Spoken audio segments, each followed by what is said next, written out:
macho hayajaona wala sikio halijasikia mambo mazuri ya mbinguni. Wacha we, mambo mazuri ya dunia tuliofanyiwa nini? Tulioandaliwa.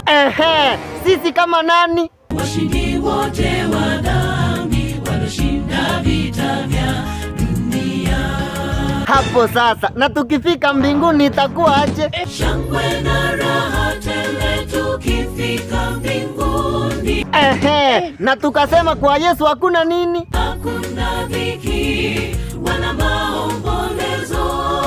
Na sisi kama wana wa Mungu hatufai kufanya nini? Kukata tamaa. Hatufai kukata tamaa. Na tukasema ukitaka kupata raha ya mbinguni lazima ufanye nini? Ni lazima uachane na maovu. Uache maovu ili Mwenyezi Mungu akikuja kupeleke wapi? Mbinguni kwa Baba. Sasa naona mnaelewa haya mambo. Na ni akina nani tulisema wanaenda huko? Wateule pekee. Sasa kila mmoja wetu ajitahidi kuepukana na maovu.